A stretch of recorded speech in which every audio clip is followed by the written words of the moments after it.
tukio tulilofanya si hapa Baraza la Ulama na Mufti amekaimisha kuwa kaimu wa Sheikh wa mkoa wa Dar es Salaam.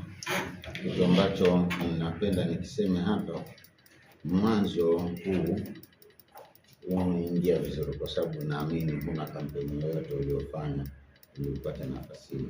Na Mtume Muhammad sallallahu alaihi wasallam anasema atasalu imara, msiuombe uongozi. Fenaka yutuitaha masalati mukita ilaiha. Kwani wewe ukipewa uongozi kwa kuuomba na kufanyia kampeni, basi Mungu anakususia uongozi mwenyewe. Yutuitaha ghairi masalati mu'inta alaiha.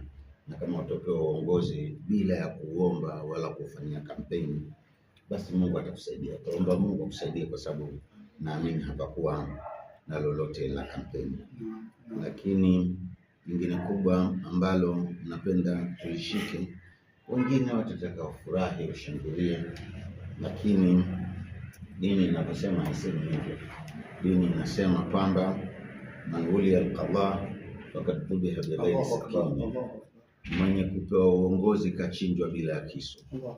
Yani akasema waluhu malama, mwanzo wake ni lawama, wa usatuhu nadama, na muda wakati na kati wa uongozi ni majuto, wa akhiruhu khizu yawm al-qiyama, na mwisho wake ni khizaya na kudhalilika siku ya kiyama.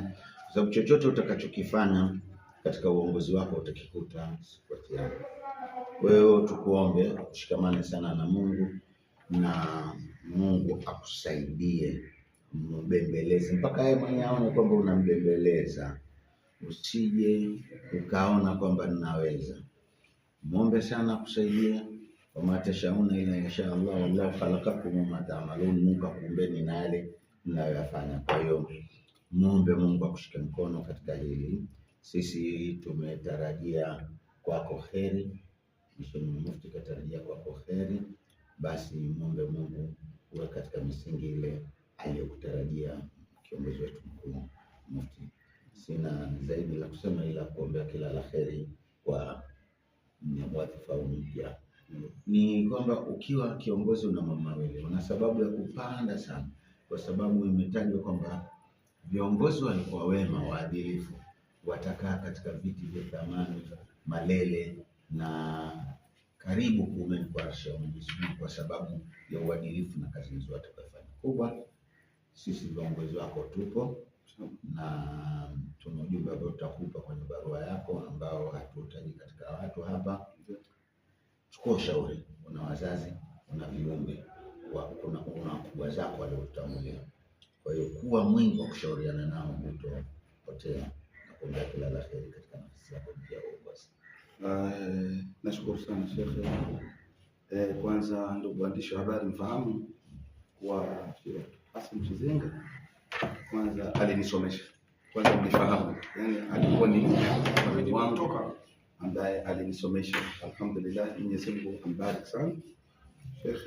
Nimepokea uteuzi huu kwa sura ya huzuni, wala sio sura ya furaha kabisa. Huzuni ni kwamba tayari nimebeba dhima kubwa ya kuaminiwa na Waislamu na kuaminiwa na baraza, na tayari jicho la Mwenyezi Mungu linanitazama uadilifu wangu kuanzia hii leo baada ya kuwa nimepata huo uteuzi. Lakini khairun nas anfa'uhum linnas, insha Allah, na hili nitakuwa ni mtumwa wa watu, sio bwana wa watu.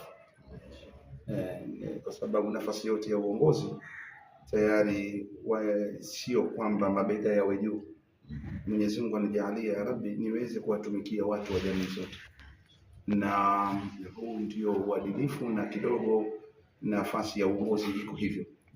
Tayari nimepokea uteuzi huu vile vile kwa furaha moja ambayo imenijengea furaha kwamba nimeweza kuaminiwa na watu wakubwa kama nyinyi, na nilikuwa sijui thamani yangu ikoje kwa jamii wala kwenu.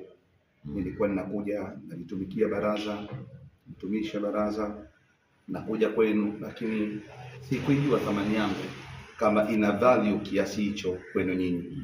kwa sababu bila shaka, na this is in reality, ndio kweli kwamba kabla ya jina la Abasi kumwambia kaimu nafasi hii ya kubwa, lazima kuna majina mliyaona, lazima halikuwa jina labda la kipekee. Kwa hiyo katika hayo majina mlioyaona mkasema huyu anatufaa, nimepokea utumishi huu, sio nimepokea ukubwa, nimepokea utumishi wa kutumikia watu, na niko chini yenu inshallah, na natarajia kupata mwongozo kutoka kwenu, na Mwenyezi Mungu anisaidie kwa hili inshallah. Jazakumullahu khair.